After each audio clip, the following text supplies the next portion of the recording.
Yo, what's good, YouTube? It's your boy JC and I'm back with another video. Today we got another reaction video, you know what I'm saying?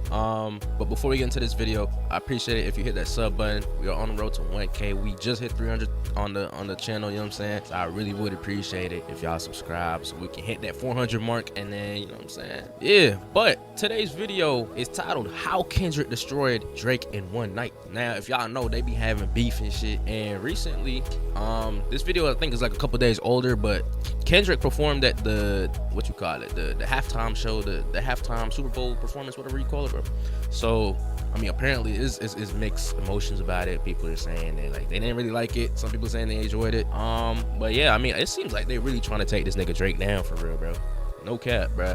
Like, you got all the higher, you know what I'm saying, all the people above trying to just take that nigga down. But we gonna get to this video, we're gonna see what's happening, bro. Well guys, it actually happened. Things somehow got worse for that man Drake, as Kendrick continues to dance on his grave with little to no effort. There is no way that Drake anticipated a Grammy sweep for the man himself, Kendrick Lamar, winning 5 total Grammys for the hit record, diss record, Not Like Us. The world laughed on as the crowd shouted in unison, "Trying to strike a chord, and it's probably A minor." I thought that was kind of crazy, I'm not gonna lie to you. Like, regardless of what happened with him and Drake and shit, like, well, what Drake did, I mean, still, I mean, like, the fact that the whole, whatever, the arena, whatever this is on this nigga's ass is crazy, bro.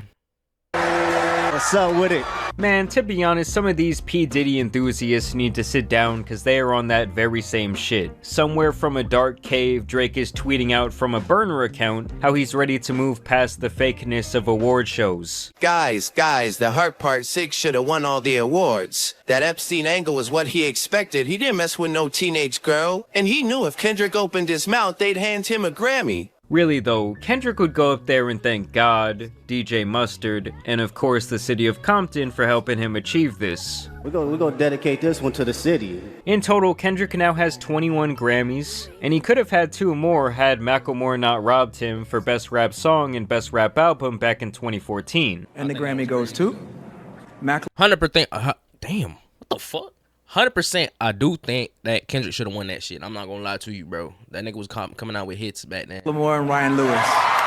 I mean, I love thrift shopping and thinking I'm gay in the 3rd grade as much as the next guy, but this was pathetic, and it led to a very embarrassing text message exchange from a man who was in an impossible situation. This is why some people now say that Kendrick gets all the Grammys because they face so much backlash from that situation. Either way, people noticed quite a few things going on in the crowd that night, like Taylor Swift screaming the words to Not Like Us at the top of her lungs,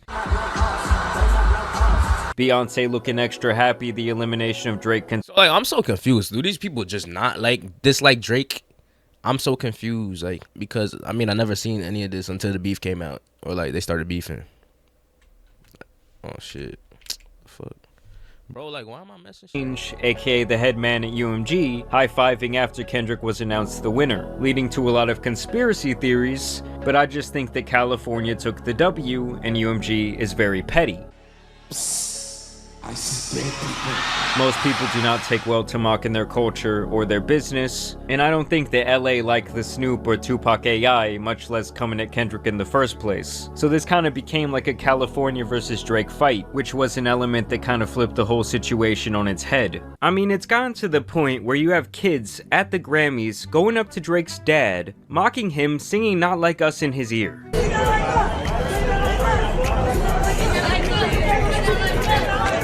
And for those of y'all who were wondering, this is actually the second nigga like me might get to just punting some little kids. I'm not gonna lie, bro. Line them up for a field goal, they getting punted, my boy. You know what I'm saying? Like, I understand, like, that's between Drake and y'all, bro. Not leave his dad out of that shit, bro. You know what I mean? And only other time that someone has won a Grammy for a diss record since LL Cool J did it with Mama Said Knock You Out. But that was definitely a lot less scathing than the bloodbath that occurred here. And Kendrick continues to play the head games, wearing what some call a Canadian tuxedo to the event. Jaden Smith, on the other hand, wore whatever the fuck this was. And we won't even talk about what was going on with Kanye's wife. All I'll say is, man, bro, apparently they weren't even invited to the Grammys, but they still ended up showing up. I seen that. Torpedoes. Jesus Christ. If you rap against Kendrick, you will lose. Oh. This man does this. So Kendrick killed Drake. He's dead. Yeah, for now. And we gotta be honest, this might be the worst aged lyric of all time. Like, yes, Bozo, he got 5 Grammys on your head top dissing your ass. Which is literally 100% of the total Grammys Drake has in his 16-year career. And it was all in the name of him getting packed up. Get one of these, you know, and I got it, man. It's like, when does it stop? You know, does it stop? Why is it happening? Like... And that's not to even consider the Grammys that Kendrick could win with his album GNX next year. And I know that shit is popping off because I have friends who never listen to Kendrick like that telling me they love records like Luther, TV Off, and Squabble Up. The other thing is, this all tells me that this song will indeed be played at the Super Bowl. I noticed the instrumental from Not Like Us playing in promotional material during the AFC and NFC Championship. So crazy because Super Bowl was, I mean, oh my God, what am I saying today? It's so crazy because Not Like Us was played at the Super Bowl, bruh. Games. Halftime show, catch Kendrick Lamar at the top of his game. It's February 9th on Fox. So I already figured that UMG wasn't scared enough of Drake's lawsuit to not allow it to happen, and in my mind this really solidifies it. I mean, they straight up played the word PDF for everyone to hear. You know, if Drake could take a couple of his missteps back, he would. He truly underestimated this dude who is a sick, sick man. And I promise them playing, "Hey Drake, I heard you like I'm young," in front of all his peers, and later this week, all of America and the world as they sing along, is not how he thought this thing was going to end. He was begging that man to drop, drop, drop, as was his lapdog. Fight back, Kendrick! Fight back! What is it gonna take for this nigga to drop? This is Kendrick fans. Oh, well, listen, you gotta realize you gotta give Kendrick time. I thought we were squabbling. Man, that boy just in the room just hitting his head with a number 2 pencil trying to figure out what to write, nigga. I keep saying he make moments, he don't make great disses. Drake on his head again, and I'm also hearing he might catch a 3rd one before he drop. For real, for real. Well, that aged pretty well. I'm not gonna lie to you. That aged pretty good, because whatever happened, happened. And now recently, Drake has started his tour in Australia called the Anita Max Win Tour. And come on guys, what's up with the marketing? It's like this dude is allergic to reading the room. And it's Drake, so the guy is going to still be selling out shows anywhere he goes, especially internationally where they do not get this opportunity. Don't you think that's crazy though? Regardless of whatever's going on with him in society or music industry, whatever, that nigga's still selling out shows. That's crazy. Often. The crowd looked like a good size. I believe these are 10 to 15,000 seat venues he is set to perform in, and he will still pack them, and his streams will still be astronomical. Now what is sad is the fact that he continues to play the victim after getting his ass whooped, showing up to the first show with bullet holes cut into his black hoodie. God damn, the dude looks angry and sad, like he doesn't even want to be there. The same guy who loved sneak dissing for the last decade is now like a professional victim at this point. He's out there performing, changing lines about LeBron. And overall, the guy is acting so sad, and the bullet holes are just so damn overdramatic. And what's up with this Dr. Seuss ass Instagram? Alright, they said they thought Einstein was lying and Shakespeare was barely rhyming and Edison wasn't lit despite what he was designing. So how can I give a fuck what they say about my stars aligning? Word. What that's supposed to mean? Caption he posted. Those are some damn middle school bars, my guy. In case you didn't know what you were coming to tonight, my name is Drake. The year is now 2025. And no matter what, Drizzy Drake is very much alive, and that's all thanks to you. And it seemed like being famous and well-loved among his celebrity peers was one of the most important. Yo, that shit really started, but it started with him and Future. And then Kendrick got in that shit. That's how the whole beef started. I think they was beefing over baby moms or some shit. I know it was a girl.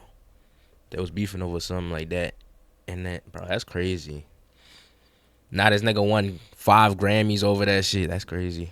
things to this man, and now that he has this massive stain on his reputation, most people will never perceive him in the same way again. Don't get me wrong, the numbers will always be there, but something has clearly changed, and it's all over his face that he knows it. For Kendrick, he leveraged this whole situation, the slaying of the beast, and I've never really seen anyone have a year quite like his. Maybe 50 Cent back in the day, but that was just a whole different era. You know, I see a lot of Kendrick's old music now being discovered by a ton of people. I just think some people were not really aware of him besides like his smash hits like Alright and Humble, and you get into some of the deeper cuts and you're like, damn, this is where the real fire is. I mean, I've been listening to him since Good Kid, Mad City, so for around 13 years, and he's always been one of my favorite rappers, as was Drake for a long time. Just as I got a little bit older, and especially after I left college, I really felt more in tune to the messages that Kendrick was putting out. I even said this 2 years ago when I was having a conversation with Danny Brown. What was your favorite album this past year that came up?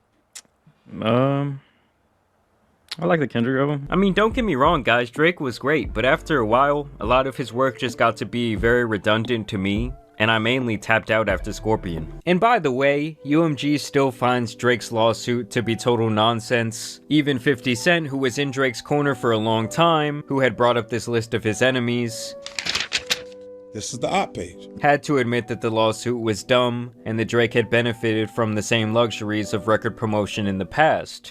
You cannot work without a plan. It has to come out and be orchestrated properly for you to have. No, that's one thing about 50 Cent though. He gonna tell you as it is, man. He not gonna skip or cut no corners, bro. That's what I like about him, bro. He rough. You know what I'm saying? Rough around the edges, bro. He gonna tell you. He's like that one older uncle that like look out for you. He not gonna tell you the wrong thing. That's why I was gonna say, look, when you talk about Drake suing Universal, they did everything Drake saying they did. They did it, but they did it for Drake too. Been doing that. I would have to think that almost all rappers have to be against him taking this to litigation, because most of them are going to be in favor of being able to say whatever they want on the record without a possible defamation lawsuit being served to them. Because that's the precedent that could be set here, and just because Drake has chosen to sue UMG and not Kendrick directly, doesn't mean that other people who don't necessarily have the resources to try and fight the machine will, and so they will in turn sue his fellow rappers. Now in their response, UMG basically says that Drake is being a sore loser, attempting to violate their right to free speech and free expression, while also trying to limit the distribution of the song Not Like Us. They also claim that Drake didn't even know enough to file this petition in the right court, and they deny all the claims he has made against them, and they also want to turn the situation around and have him pay all their legal fees and costs associated with defending themselves in this situation. So we are still going to have to see what happens with this Texas petition and also this other defamation lawsuit that you still have going on. I just think ultimately this is very similar to a Michael Jordan versus LeBron conversation for this generation of rap. LeBron is Drake. He put up the most numbers, he smashed all the records, and dominated the game. But he did lose a majority of the championships he went to, so that hurts his perception. People don't think he has that killer instinct. Kendrick is more like Michael. Less body of work, but people consider his resume flawless because when it came time to win, he got it done. Nah, I ain't gonna lie. Thinking about it, that's a great analysis. That's a really great analysis, bro. I never actually thought about it like that. That's a great analysis. Both Kendrick and Michael also rely on a mystique to... Because MJ went undefeated, right? Well, he went 6-0 in the finals. I think Kendrick only really lost one. Was it one Grammy? And it was the one in 2014. That's a pretty good analysis, I won't lie. To drive their GOAT narrative, while Drake and LeBron are both more in your face with their accomplishments. I guess I'm just saying, no matter who you think is the best, we got to see the two top guys go head to head, and it was fucking incredible. And I really just cannot reiterate it enough that this whole situation likely would have came and gone by now, had Drake not continued to act like such a sore loser every step of the way. But we're gonna see what happens. He does have some sort of collab project coming out with Party Next Door on Valentine's Day, so we're gonna see what type of numbers that thing does. I mean, I think it could be pretty big. We will see how much UMG ends up supporting that record. It seems like they kind of have the ball in their court, and they're not very happy. But y'all let me know what you guys think about this down below. At this point, I'm just ready for that Super Bowl performance. Either way, you guys know it's been your boy. Look, right? I want to ask y'all this real quick. What do y'all think, like, personally, overall, who do you think is a better artist slash rapper? Like who would you prefer to listen to more? Like who is that person you're sitting in the car you gonna listen to? You know what I mean? I like a lot of people say like they would rather listen to Drake. Say like, I don't know, they say that they listen to Drake more, but like overall he has better hit songs. Some people say otherwise for Kendrick, but I mean, doesn't matter. Honestly, personally, I think that they're both great rappers slash artists. But yeah, that's gonna do it for the video. Comment down below if you want to see more videos like this. And also comment down below what you think about the video as well too. And I know that he got that album dropping on February 14th, you feel me? So we gonna be reacting to that probably live. I haven't done a live reaction in a minute, so probably gonna do that. But yeah, it's been your boy JC. I'm out of here. I love y'all. Don't forget to comment, like, and subscribe, and share the video, you feel me? As we growing, we about to hit 1K. We just hit 300 on the channel, 300 subs on the channel, and I love y'all. I'm out of here.